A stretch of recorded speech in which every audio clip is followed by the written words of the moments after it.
जैन तो हमने जैसा कि आपको बताया था कि हमारे रोज एक प्रैक्टिस सेट आएगी, रेगुलर क्लास रहेगा। उस चीज को हमने बरकरार रखा है और आज आपके पास एक सेट 3 आ रहा है। बड़ा इंपॉर्टेंट सेट है ये, बहुत अच्छा क्वेश्चन इसमें डाला हुआ है, चुन चुन के डाला हुआ है। इस सेट को डाउनलोड कर लीजिएगा, अच्छे से पढ़िएगा इसको। इस सेट में आंसर तो दिया ही रहता है और इन सभी को आप प्रिंट आउट करा करके उसको एग्जाम आने से पहले रिवीजन करके जाइएगा। ये सारा क्वेश्चन जो है आपको बहुत काम आएगा। एक सेट जो है हमारा, इसको प्रिंट आउट करा लीजिएगा। पीडीएफ तो आपको डिस्क्रिप्शन में मिल ही जाता है, ऐप वाले लोगों को मिल ही जाएगा आपको। और ऐप पर ये सारा टेस्ट पब्लिक है। जो लोग यूट्यूब पर देख रहे हैं ना, वो इसका 199 का पेमेंट है, आप जाके ऐप पर कर लीजिए और ये टेस्ट को मार के मतलब वहां टिक आउट करके रिवीजन भी कर सकते हैं आप टेस्ट का। चलिए शुरुआत करते हैं। कहा है कि एक कंप्यूटर में सभी अंक गणितीय या तार्किक परिचालन द्वारा किया, यानी जितने भी हमारे अर्थमेटिक होते हैं या हमारे लॉजिकल ऑपरेशंस होते हैं उसको के करता है। मैंने आपको पहला ही दिन बताया था कि हमारे कंप्यूटर जो है वो 3 बेसिस पे चलते हैं, एएलयू प्लस सीयू और प्लस एमयू। हमारा arithmetic logical unit, control unit और ये मेमोरी यूनिट। इसको याद रखना भी उतना ही जरूरत होता है जितना कि उसको कंट्रोल करने के लिए चाहिए और अर्थमेटिक के लिए चाहिए। अब उसमें कह रहा है कि सारे लॉजिकल फंक्शन ऑपरेशंस को के करता है, डेफिनेटली हमारा एएलयू करता है। एएलयू हमारे जितने भी लॉजिकल फंक्शंस को कंट्रोल करने का काम करता है। नेक्स्ट हमारा आंसर यहाँ पर दिया हुआ है डिस्क्रिप्शन में नीचे, पूरा उसको हिंदी इंग्लिश दोनों में आपको सुविधा हो सके इसलिए इसको बढ़ते हैं आगे। क्वेश्चन नंबर 2, रिवीजन आप बहुत इंपॉर्टेंट है, पढ़ने से ज्यादा इंपॉर्टेंट है रिवीजन। इसलिए इन सभी का पीडीएफ जो है एक बार मर्ज करिएगा और आप इसको निकाल के प्रिंट आउट निकाल के और रिवीजन पर विशेष ध्यान दीजिएगा। या जो लोग गांव वगैरह से पढ़ रहे हैं, आप अपने लैपटॉप अपने मोबाइल में उसको क्वेश्चन देखते रहना रोज रोज, या ऐप परचेज कर लीजिए, आपको वहां क्वेश्चन मिल जाएगा, सब कुछ बार बार देखते चल जाना। कह रहा है कि निम्नलिखित में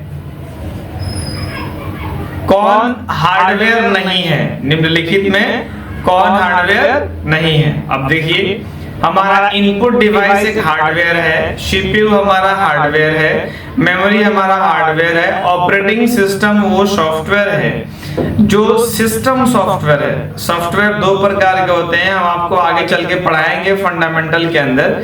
तो हमारा सिस्टम सॉफ्टवेयर और एप्लीकेशन सॉफ्टवेयर 2 प्रकार के होते हैं, MS Word, Excel, PowerPoint, ये सारे के सारे एप्लीकेशन सॉफ्टवेयर होते हैं। विंडो, ओएस, लूनिक्स जितने भी होते हैं हमारे सारे ऑपरेटिंग सॉफ्टवेयर यानी सिस्टम सॉफ्टवेयर के अंदर में आते हैं। तो हमारी एक सॉफ्टवेयर हो गई जो भी ऑपरेटिंग सिस्टम यानी हमारी वो एक सॉफ्टवेयर ही होती है। तो हम बढ़ते हैं आगे, मेरा ये हार्डवेयर नहीं है। क्वेश्चन नंबर 3 कह रहा है कि computer is made in hardware equipment, यानी ये क्वेश्चन जो है आपको हम एक दूसरी यानी हमारे ऑफिशियल ऐप पर लेके चलते हैं आपको, क्योंकि पीपीटी में गलती हो गया है क्वेश्चन। आइए,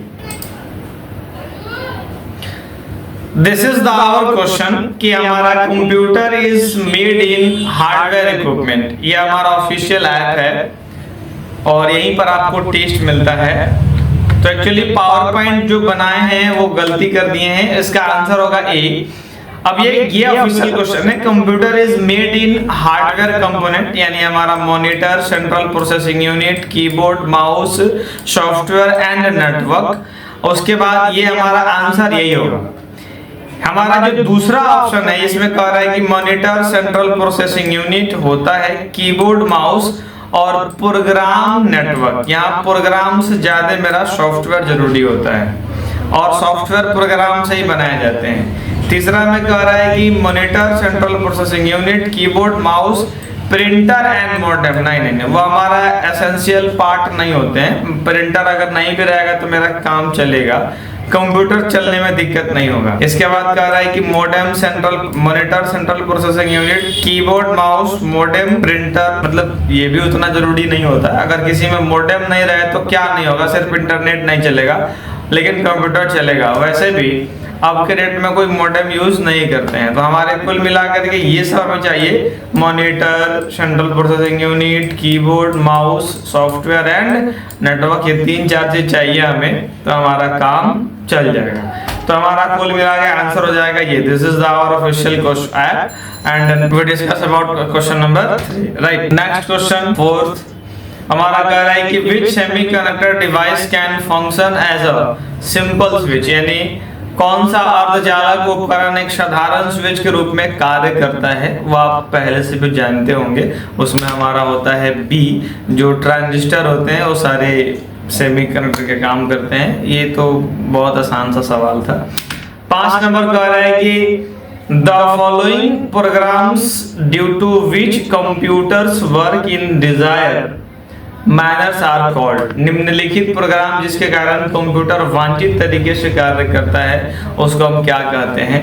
मतलब ये कि कंप्यूटर जो है, आप देखिएगा इसमें अलग अलग डिवाइस लगे हुए होते हैं, जिसमें कीबोर्ड है, माउस है, पेन टैब है, मोबाइल है, कैमरा है, और फिर भी वो सब कुछ वांछित, यानी कोई जिसको उतना ही वोल्टेज दिया जाता है जिसको जितना जरूरत हो, और ये सारा मेरा करता है capacitor. This is the our answer C, capacitor की वजह से होता है। डायोड मेरा क्या होता है, वो कंप्यूटर के डायरेक्शनल यानी करंट को डायरेक्शनल मूवमेंट देने के लिए हमारा डायोड का इस्तेमाल किया जाता है। और रेजिस्टेंट तो वो वायर में ऑटोमेटिक जनरेट हो जाता है। ट्रांजिस्टर आप हमारा समझ ही गए हैं कि कंप्यूटर के माइक्रो प्रोसेसर में पहले इसका इस्तेमाल होता था, लेकिन अब इसका यूज नहीं होता है। आवर आंसर जो सी की वजह से हमारा कंप्यूटर जो है एक माइनर में चलता है। क्वेश्चन नंबर 6 कह रहा है कि बताएं कि नीचे दिए गए कथन सही है या गलत। तो देख सकते हैं, एक नंबर का हो रहा है कि द टर्म सॉफ्टवेयर, यानी सॉफ्टवेयर मीन्स, सॉफ्टवेयर का मतलब होता है कि a set of computer program, a set of computer program बिल्कुल होता है, इस कंप्यूटर का प्रोग्राम सेट होता है। फंक्शन बिल्कुल होता है। रिलेटेड डॉक्यूमेंट हाँ होता है। तो ये हमारा सॉफ्टवेयर का मतलब हो गया। ये पहला लाइन सही हो गया, जिसमें हमारा प्रोग्राम हो, फंक्शन हो, रिलेटेड डॉक्यूमेंट हो, सही। दूसरा कह रहा है कि to work a computer must have both, यानी कंप्यूटर के पास काम करने के लिए दोनों चीज की जरूरत होता है, सॉफ्टवेयर और हार्डवेयर। दोनों का दोनों मेरा सही कथन है। Our answer is the D, because दोनों लाइन हमारा क्या है, करेक्ट है। 7 नंबर क्वेश्चन कह रहा है कि द डेटा और information used to run a computer is called. जो डेटा और इंफॉर्मेशन यानी सूचना और डेटा यूज होते हैं रन करने के लिए, उस सॉफ्टवेयर का नाम, मतलब उसको क्या बोलते हैं, वो हमारा सॉफ्टवेयर होता है। क्योंकि जो भी हमारे फिजिकल कंपोनेंट चलाते हैं वो हमारे हार्डवेयर होते हैं, उसको हम लोग हार्डवेयर बोलते हैं। और सीपीयू इन सभी को अटैच करता है, हार्डवेयर सॉफ्टवेयर सबको। तो मेरा आंसर हो जाएगा सॉफ्टवेयर। इसके पीछे कारण है क्योंकि जो भी हमारा इंफॉर्मेशन या डेटा को रन कराता है वो मेरा कौन कराता है, सॉफ्टवेयर कराता है। 8 नंबर क्वेश्चन यहाँ पर आइए देखते हैं। कह रहा है कि the size of word in a computer. ये देखिए सवाल बहुत इंपॉर्टेंट है और ये आपको हमेशा कहीं ना कहीं देखने को मिल जाएगा एग्जाम के अंदर। कह रहा है कि the size of a word, the size of a word in a computer is, यानी कंप्यूटर के अंदर में जो वर्ड का साइज होता है, मैंने ये बात कल भी आपको बताई थी पिछले सेट में भी, कि the size of a word in a computer is. Computer पूरा पढ़ना होगा। इसमें कह रहा है कि नन ऑफ दिस, यह कह रहा है कि एक ही कंप्यूटर में भिन्न होता है, यानी various with in a same computer. यह कह रहा है कि शॉर्टेन ऑफ वेरी रेस्पेक्टिव, यानी हर मामले में एक निश्चित होता है। यह कह रहा है कि fix within one computer but various between difference कम, यानी देखिए कह रहा है कि अगर वर्ड की साइज की बात करें तो हम एक आध कंप्यूटर में अगर फिक्स कर भी दें तो उससे हमारा कोई मतलब नहीं है, बल्कि वेरियस बिटिया अगर हम दूसरा की बात करें तो सारे का डिफरेंट होता है। यानी अगर हम अलग अलग सॉफ्टवेयर का यूज करते हैं, अलग अलग इंस्ट्रूमेंट का यूज करते हैं और सब जगह अगर हम टाइप करेंगे तो सब जगह का साइज डिफरेंट आता है, हम उसको फिक्स नहीं कर सकते हैं। अगर हम चाहें तो एक आध सॉफ्टवेयर पर एक आध कंप्यूटर पर फिक्स कर भी सकते हैं, बट हमारा अलग अलग कंप्यूटर अलग अलग सॉफ्टवेयर वेरी करते रहता है। तो our answer is D, because storage हमेशा फ्लक्चुएट करते रहता है। चलिए क्वेश्चन नंबर डी हो गया, मेरा आंसर हो गया। और कुछ दिया हुआ है कि हमारा कंप्यूटर में टिपिकली 8 बाइट जो हमारा होता है वो 64 बिट के बराबर होता है। नंबर 9 कह रहा है कि which of the following statement is incorrect.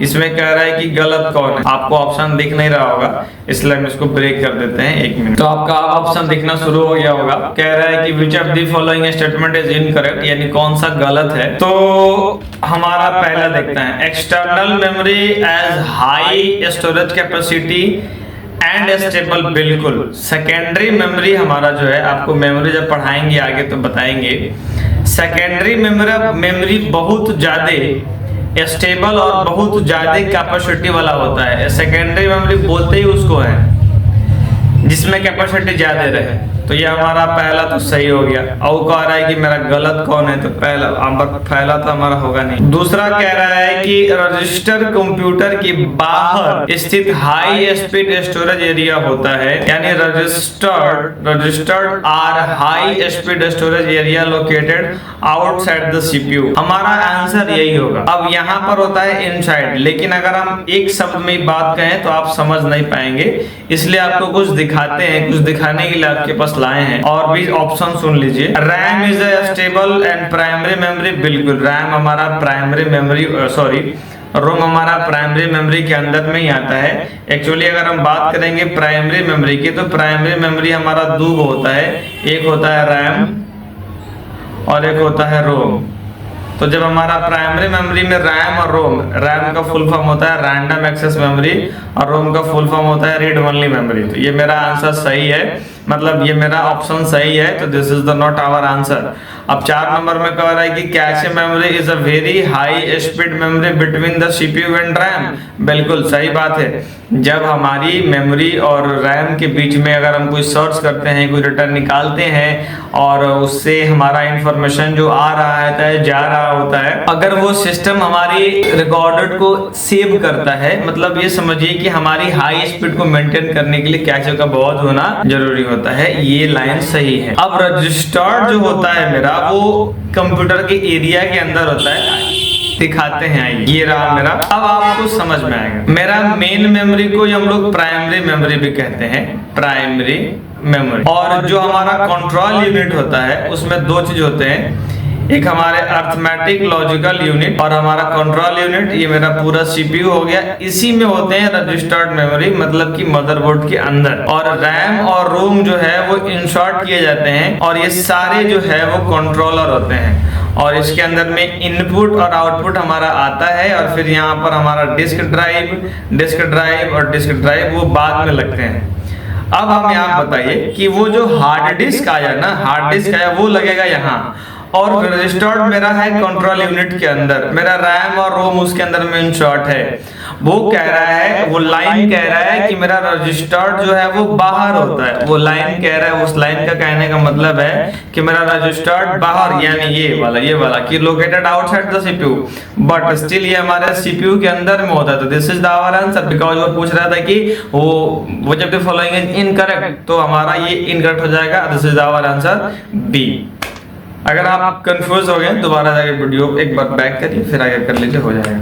Question number 10 करते हैं। कह रहा है कि which of the following storage device communicates directly the CPU. Direct कौन बात करता है कंप्यूटर से? अब तो हमारी क्वेश्चन आ गई मेमोरी से 3-4 हो, तब तो मेमोरी हमें पढ़ना ही पड़ेगा। मेमोरी हमारा 2 प्रकार होता है, एक होता है रैम और एक होता है रोम, मतलब मेमोरी और भी होते हैं। ये प्राइमरी मेमोरी की बात कर रहे हैं, प्राइमरी मेमोरी में। अब वो कह रहा है कि डायरेक्टली कौन कम्युनिकेट कर लेता है। आइए आपको यहीं पर दिखाते हैं। डायरेक्टली मेरा कम्युनिकेट कर रहा है रैम, और मेरा इनडायरेक्ट कर रहा है ये हार्ड डिस्क वगैरह। जितना भी हमारा हार्ड डिस्क लगता है वो सारा इनडायरेक्ट बात करता है, और जो डायरेक्ट बात करने की बारी आती है तो रैम, क्योंकि रैम जो है ना वो मदरबोर्ड के अंदर में फिट होता है, उसी के अंदर में लगा हुआ रहता है। तो ये हमारा फर्स्ट ऑफ ऑल जो हो गया वो क्या हो गया, रैम हो गया, जो हमारा यानी प्राइमरी मेमोरी हमारी डायरेक्ट बात करती है। अगला क्वेश्चन 11 नंबर कह रहा है कि which of the following component of the CPU maintain and control the flow of information through the processor। तो वो हमारा हो जाएगा कंट्रोल यूनिट के थ्रू हो जाएगा मेरा। 12 नंबर में कह रहा है कि which of the following option is in consistent with the remain 3, यानी निम्नलिखित में से कौन सा विकल्प शेष तीनों से असंगत है, वो डिफरेंट है। तो ये मेरा इंस्ट्रक्शंस कोडर मेरा डिफरेंट हो गया। कैचे मेमोरी, अरिथमेटिक, लॉजिकल और कंट्रोल तीनों एक ही मतलब में लगे हुए रहते हैं। चौथा मेरा डिफरेंट हो गया। 12 नंबर कह रहा है कि which of the following is two part or part of computer CPU, यानी वो कौन से हैं। तो हमारे हो जाएंगे, देखिए एलिग और बस नॉट पॉसिबल। वो कह रहा है कि दोनों एक साथ होना चाहिए। तो कंट्रोल प्लस यूनिट होता तो है, अभी अभी दिखाया आपको कि हमारा कंट्रोल और अरिथमेटिक लॉजिकल दोनों एक साथ होता है। बाकी सब आंसर मेरा गलत हो जाएगा। तो our answer is a B, क्योंकि वही दोनों साथ में रहता है। विच ऑफ दी 14 नंबर कह रहा है कि which of the following statement is not true regarding central processing unit. CPU के बारे में कौन सा सही नहीं है। इस ऑप्शन को थोड़ा हम आपको वो कर देते हैं ताकि दिखेगा। तो हमारा आंसर कह रहा है कि control unit is the part of CPU. बिल्कुल, control unit is the part of CPU सही है। वो कह रहा है कि गलत कौन सा है। कह रहा है कि CPU exist store program instruction, और कह रहा है कि CPU is known as microprocessor, और kernel is the core of 9। Kernel हमारा एक सॉफ्टवेयर है जो कि अलग से डाला जाता है, वो मेरा उसका पार्ट नहीं है, तो वहां लिख दिया कि सीपीयू अलग अलग है। 15 नंबर में कह रहा है कि central processing unit is computer comes under. Central processing unit is computer comes under, यानी कि इसके अंदर में आते हैं भाई। तो हमारा इनपुट डिवाइस नहीं, इनपुट डिवाइस में सीपीयू नहीं आता है, कंप्यूटर के अंदर में इनपुट आता है। यहाँ कह रहा है कि हार्डवेयर पावर सप्लाई नहीं, हाँ लेकिन आता है यहाँ पर स्टोर, अरिथमेटिक, लॉजिकल यूनिट और यूनिट, ये सब तीनों तो होता है। तो दिस इज आवर आंसर। देखिए वो कह रहा है कि सीपीयू के अंदर में कौन कौन से आते हैं। तो इनपुट डिवाइस सीपीयू के अंदर में थोड़ी आते हैं, वो तो कंप्यूटर के अंदर में इनपुट डिवाइस आते हैं। हमारा आंसर हो जाएगा डी। 16 नंबर में कह रहा है कि what type of operation can computer perform, यानी किस प्रकार का कंप्यूटर ऑपरेशन कर सकता है। तो डेफिनेटली भाई अरिथमेटिक और लॉजिकल, यही तो उसका काम है होता है। देख रहे हैं ना अरिथमेटिक लॉजिकल से कितना क्वेश्चन आ रहा है, बहुत जरूरी भी है। और वर्बल एंड रीजनिंग और लॉजिकल ये सब थोड़ी करता है वो। 17 नंबर कह रहा है कि which part of computer is responsible for processing data, यानी अगर कोई मेरा डेटा प्रोसेस कर रहा था उसके लिए कौन रिस्पॉन्सिबल है। डेफिनेटली सीपीयू है। हर एक बात, हर चीज के लिए रिस्पॉन्सिबल तो सीपीयू ही है। 18 में कह रहा है कि if you want to improve the performance of your PC you will need to upgrade the following, यानी अगर आप चाहते हैं कि आपका कंप्यूटर का परफॉर्मेंस और बढ़ जाए तो आपको क्या अपग्रेड करना होगा। इससे आसान कोई सवाल हो सकता था क्या, सीपीयू।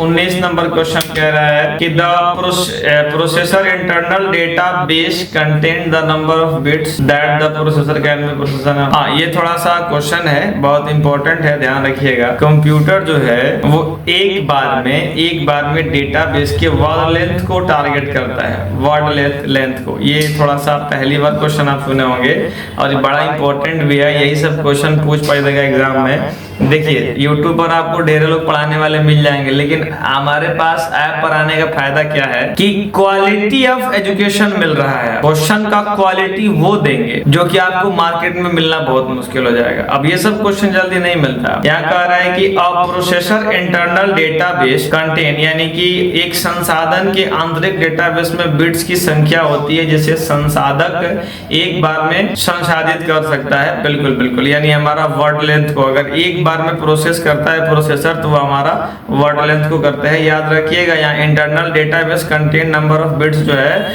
वो मेरा अगर प्रोसेसर एक बार में प्रोसेस करता है तो वो वर्ड लेंथ को लेगा। 20 number not a normal hardware port, यानी कह रहा है कि इसमें से कौन सा नॉर्मल पोर्ट नहीं है। तो देखिए मेरा डिस्प्ले नॉर्मल ही है, HDMI होता ही है, इथरनेट होता ही है। मेरा TCP पोर्ट जो है वो एक्सटर्नल होता है, मतलब वो हमारा यहाँ पर यूज नहीं हो रहा होता है। तो TCP is the our answer, right. फिर मिलेंगे आपसे नेक्स्ट सेट के अंदर में। इस सेट को अगर आपने अच्छे से पढ़ा है, देखा है तो उसके लिए धन्यवाद। और अगर कोई कमी लगे हमारे में कि चलो ये इम्प्रूव होना चाहिए तो सर ये तो आप हमें कमेंट में भेज सकते हैं, डाल सकते हैं। हम आपकी राय को जरूर देखते हैं, सुनते हैं और उस पर काम करते हैं। तो इस वीडियो को यहाँ तक देखने के लिए आपका बहुत बहुत धन्यवाद। मिलते हैं आपसे नेक्स्ट क्लास में।